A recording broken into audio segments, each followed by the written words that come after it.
भगवान जगन्नाथ की जिनका खजाना अब उनके पास लौटने वाला है। दरअसल खजाने की मरम्मत पूरी हो चुकी है, जिसके बाद सभी पेटियों को शिफ्ट किया जाएगा। और देखिए, मरम्मत का काम पूरा होने के बाद सबसे पहले बेशकीमती चीजें इसमें रखी जाएंगी, जिसमें जगन्नाथ के 12वीं शताब्दी के बेशकीमती हीरे जवाहरात और आभूषण शामिल हैं। नवरात्र के दौरान 23 सितंबर को सभी सामग्री प्राचीन रत्न भंडार में शिफ्ट कर दी जाएगी। इस काम को बड़ी सावधानी और सुरक्षा के साथ पूरा किया जाएगा, जिसके लिए पूरा खाका तैयार कर लिया गया है।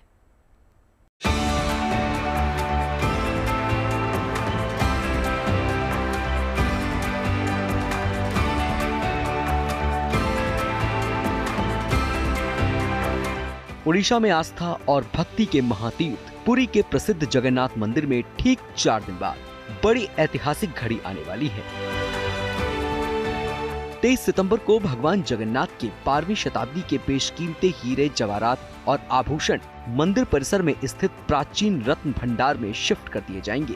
ये रत्न भंडार न केवल खजाने के रूप में इस मंदिर का अहम हिस्सा है, बल्कि यहाँ की अनूठी सांस्कृतिक धरोहर भी है। ऐसे में भगवान से जुड़ी सदियों पुरानी अनमोल सामग्रियों को उनके मूल स्थान पर पहुँचाया जाना श्रद्धालुओं के लिए अहम भावनात्मक पल होगा। मंदिर प्रशासन का कहना है कि रत्न भंडार में सामानों की शिफ्टिंग के लिए सारी तैयारियां पूरी कर ली गई हैं। Elaborate SOP arrangements have been in place. In fact, Government of Odisha has approved an SOP under which this particular process will be supervised. After shifting of the valuables and the ornaments to the original Ratna Bhandar, the counting or of the jewelries and ornaments as per the SOP will be taken up thereafter as per the decision of the managing committee. रत्न भंडार में सामग्रियों की shifting अत्यंत शुभ मुहूर्त में की जाएगी। इसके लिए 23 सितंबर की सुबह 7:17 से सुबह 11:17 का समय निर्धारित किया गया है। वहीं मंदिर प्रशासन का ये भी कहना है कि अगर ये काम एक दिन में ही पूरा नहीं हो सका तो इसे अगले दिन यानी 24 सितंबर को भी जारी रखा जाएगा। हालांकि इस दौरान मंदिर में दैनिक पूजा पाठ और अनुष्ठान पर कोई असर नहीं पड़ेगा, केवल श्रद्धालुओं के दर्शन की व्यवस्था थोड़ी बदल जाएगी। The rituals will not be affected. The authorized sevaks will be allowed entry, and rest of the people who are authorized to be a part of the shifting process in the Ratna Bhandar committee, they will be given passes for their entry. So we will make all arrangements as per the standard operating procedure of the temple administration.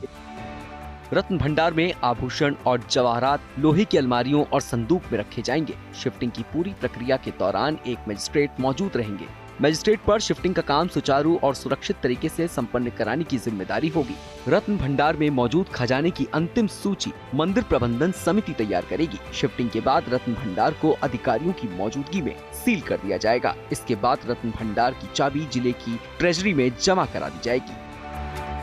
Shri Jagannath मंदिर के रत्न भंडार को करीब 46 साल के अंतराल के बाद जुलाई 2024 में मरम्मत के लिए खोला गया था। इस दौरान भगवान जगन्नाथ के तमाम रत्न आभूषण, हीरे जवाहरात और अन्य कीमती सामानों को अस्थायी स्ट्रॉन्ग रूम में रख दिया गया था।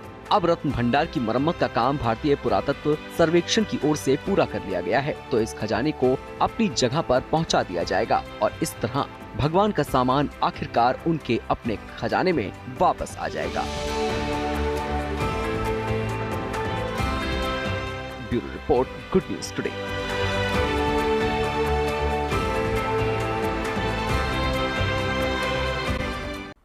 और देखिए, नवरात्र का पर्व आने में अब बस चंद दिन बाकी है, मतलब तैयारियां जोरों पर हैं।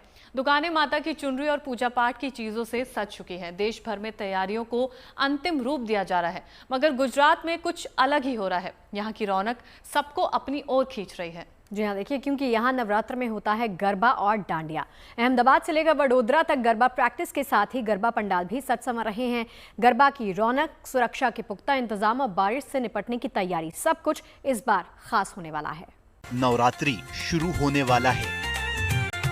ऐसे में गरबा कैपिटल माने जाने वाले वडोदरा में तैयारियां पूरी रफ्तार में हैं। दुनिया भर में मशहूर वडोदरा का गरबा इस बार भी रंग और उमंग के साथ लोगों के दिलों को रोशन करेगा, जिसके लिए शहर के कोने कोने में गरबा मैदान सजाए जा रहे हैं।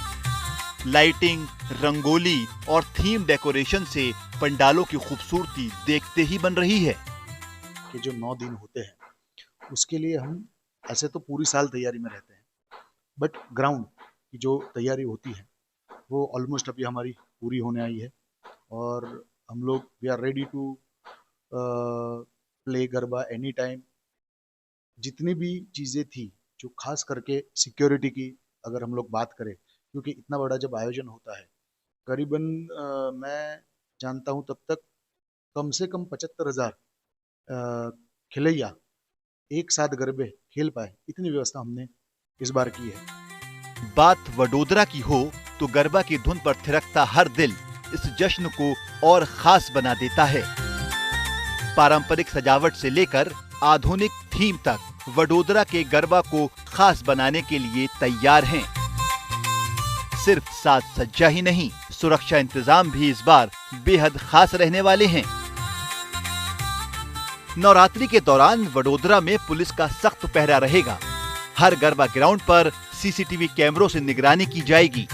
अलग अलग गरबा इवेंट्स में भीड़ के हिसाब से सुरक्षा गार्ड्स तैनात होंगे। साथ ही महिलाओं की सुरक्षा के लिए पुलिस की शी टीम भी मौजूद रहेगी। खास बात यह है कि पुलिस की शी टीम भी पारंपरिक परिधान पहनकर गरबा खेलेगी और किसी तरह की गड़बड़ी होने पर तुरंत कार्रवाई करेगी। 40 जैसे सीसीटीवी कैमरास लगाए हैं जिसका एक मॉनिटरिंग सेंटर सेंट्रलाइज होता है कि हर गतिविधि पे उससे नजर रखी जाए। इसके अलावा 200 मेल गार्ड और 150 फीमेल गार्ड, ये मिला के 350 गार्ड्स हमारे अवेलेबल रहते हैं। इसके अलावा हर एक कमिटी मेंबर पूरा दिन खड़े पांव वहाँ पे रहता है कि कोई भी ऐसा बनाव ना हो। सो सिक्योरिटी की तौर पे हम लोग सुसज्ज है। बड़ौदा पुलिस हर बार हमारे साथ क्या बड़ौदा के हर गरबे के साथ वो रहते हैं और बहुत अच्छे से ट्रैफिक का डिपार्टमेंट हो या शी टीम, मैं स्पेशली कॉन्ग्रेचुलेट करता हूँ commissioner of Vadodara, joint CP of Vadodara कि शी टीम जैसे प्लेयर्स को वो लोग ट्रेडिशनल ड्रेस में गरबा ग्राउंड के अंदर खेलने भेजते हैं कि अगर कुछ भी कोई गलत हो रहा है तो वो खुद नजर रख पाए। हालांकि मौसम विभाग ने नवरात्रि के दौरान बारिश की संभावना जताई है।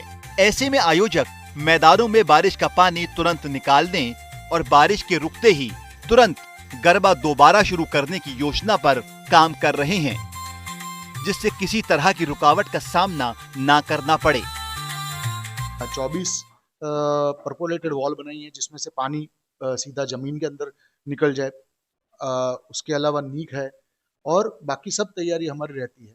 सो अभी तक तो ऐसा कभी विघ्न माँ के आशीर्वाद से आया नहीं है और इस बार भी माँ का आशीर्वाद ऐसे ही सब बच्चों पर रहेगा और विघ्न नहीं है। गरबा की थाप, माँ अम्बे की आराधना और सुरक्षा के पुख्ता इंतजाम, हर बार की तरह इस बार भी वडोदरा की नवरात्रि एक बार फिर विश्व भर के भक्तों और पर्यटकों के लिए यादगार बनने जा रही है।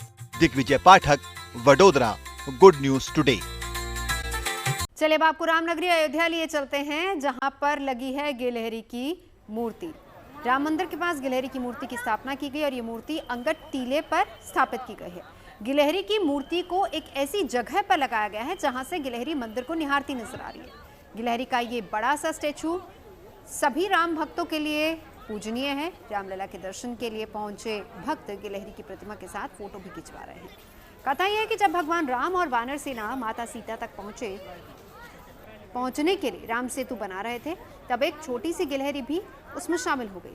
जहां वानर सेना बड़े बड़े पत्थर उठा रही थी, वहीं गिलहरी बड़ी मेहनत से रेत के कण और छोटे छोटे कंकर ढो रही थी। भगवान राम जब लंका पर विजय प्राप्त करके आए अयोध्या, तो अपने भाइयों के साथ, अपने विशिष्ट सेवक हनुमान जी के साथ सभी परिकरों को लेकर के आए थे, जो इनका लंका विजय पर विशेष योगदान था। उसमें से एक गिलहरी का भी नाम था, उसमें से एक जटायु का भी नाम था, उसमें से एक जामवंत, सुग्रीव, विभीषण, उनके बेटे मतगजेंद्र, इन सब का था।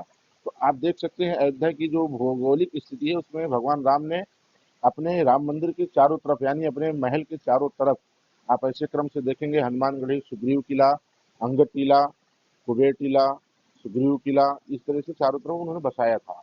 तो उनको पुनः जीवित करके, जीर्णोद्धार करके ट्रस्ट के लोग जो कार्य कर रहे हैं बहुत ही प्रशंसनीय है। और अब आपको दिखाते हैं एक ऐसी खबर जो आपका दिल खुश कर देगी। खबर असम के काजीरंगा नेशनल पार्क के नजदीक के इलाके की है, जहां पर एक गांव में कुछ महिलाएं आत्मनिर्भरता की खास मिसाल पेश कर रही। देखिए रिपोर्ट।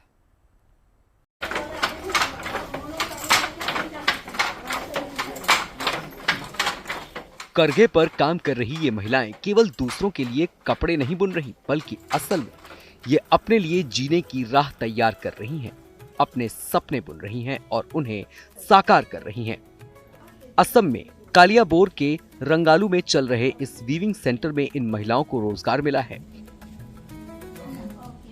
इस तरीके से ये काम इनके लिए अपनी घर गृहस्थी चलाने का मुख्य जरिया बन चुका है। रंगालू परिधीय विकास समिति और काजीरंगा राष्ट्रीय उद्यान की आर्थिक मदद से स्थापित रंगालू वीविंग सेंटर आज 13 स्थानीय महिलाओं को रोजगार और आत्मसम्मान दोनों दे रहे हैं। ये केंद्र साल भर चलता है। सुबह 10 बजे से लेकर शाम के 4 बजे तक महिलाएं दिन प्रतिदिन मेहनत कर परंपरागत वस्त्र जैसे गमूसा, रुमाल और कई खूबसूरत हस्तनिर्मित उत्पाद तैयार करती है। इन उत्पादों को सबसे अधिक पसंद करते हैं काजीरंगा के आने वाले देशी और विदेशी पर्यटक। हर एक धागे में न केवल कला झलकती है, बल्कि आत्मनिर्भरता की प्रेरणादायक कहानी भी। ये महिलाएं साबित कर रही है कि अवसर मिले तो गांव की गलियों से भी विश्व बाजार तक पहुंचने का सपना कोई दूर की बात नहीं। अपने कंधों में इन्हें सिर्फ कपड़े नहीं, बल्कि सम्मान और आत्मनिर्भरता का भविष्य भी बुन रही है। इस तरह इलाके के गांव की महिलाओं के लिए ये सेंटर इनकी आत्मनिर्भरता का प्रतीक बन चुका है। अपनी मेहनत और लगन से ये महिलाएं देश के दूसरे इलाकों के लिए भी मिसाल कायम कर रही हैं। नंदिता बोरा, कलियाबोर, गुड न्यूज टुडे। चाय पर चर्चा में अभी के लिए बस इतना ही। रखिए अपना ख्याल। कल फिर होगी आपसे मुलाकात शाम 5 बजे।